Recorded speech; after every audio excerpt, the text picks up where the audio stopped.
My name is Linda Hochstetler. I'm a social worker and psychotherapist. Today I'm going to talk about the difference between envy and jealousy. Now, some people say these are really the same words. They're synonyms for each other, but I beg to differ. I find they have completely different meanings and connotations, and I encourage you to think about how you use these words, because how you use them reflects where you're coming from and what your framework is. So one of these words, jealousy, envy, is destructive, and one of them is actually quite useful.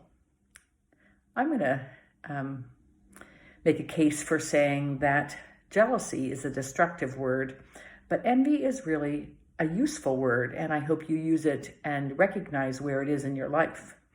Both of these words mean wanting what someone else has, desiring what someone else has, and wanting it for yourself as well. So let's talk about how they show up, these words, and think about how you might use these words, jealousy and envy, interchangeably, but begin to recognize the difference between these two words. I'm going to start by telling you a little bit about jealousy. So jealousy is associated with the mindset of scarcity. Now, those of you who've watched my other videos will know that scarcity is associated with the whole framework of words and other connotations. And scarcity shows up when there is no trust in the universe. There is mostly trust in the self, and there is passivity. There's a victim mentality, and associated with this is an arbitrary consequences. So whatever consequences happen, well, there's absolutely nothing you could do out of your control in terms of determining whether you get it or not. And in this case, it would mean that it's absolutely arbitrary whether you are successful or whether you are not. The word jealousy implies that if you have something the other person does not, or if the other person has something, you cannot also have it. Whatever it is that's desired, it is not shareable. You cannot both have it. And, this may be true when you're thinking about a particular person. So we sometimes think of jealousy as it shows up with regards to being jealous of someone's relationship, who they're in relationship with.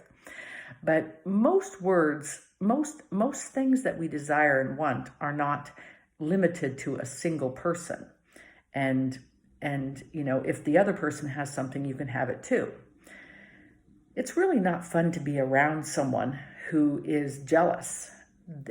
Jealous people are really, they're tight, they're mistrusting, they're sulky, and they're overly protective of that which they have for fear that they might lose it. Envy, on the other hand, is quite a different word, and it's really associated with a completely different mind state.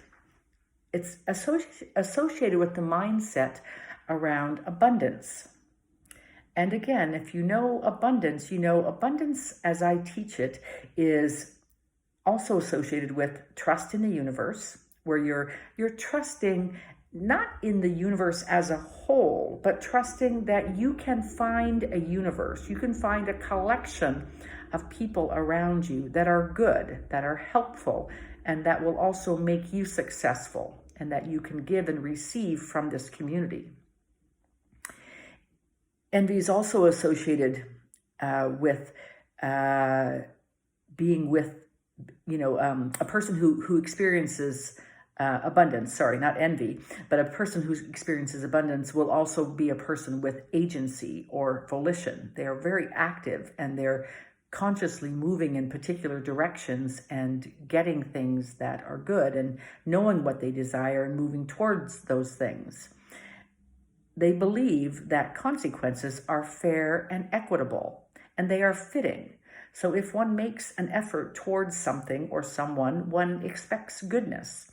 Doesn't mean 100% success rate, but they expect goodness, and they expect that there are good things for them from their universe and their collective goodness around them.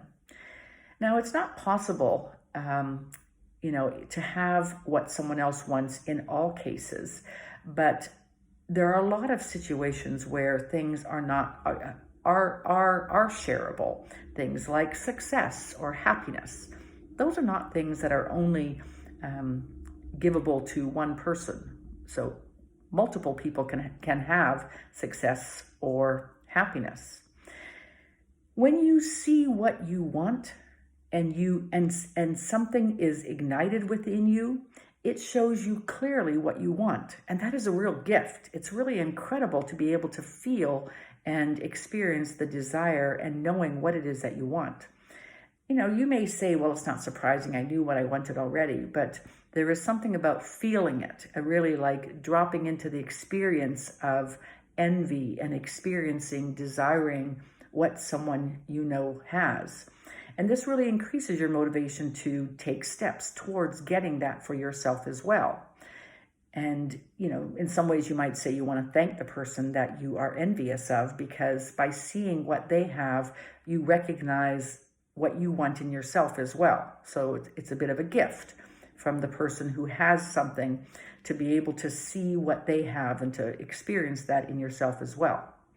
It's also a really positive feeling in yourself to be happy and joyful on behalf of someone else.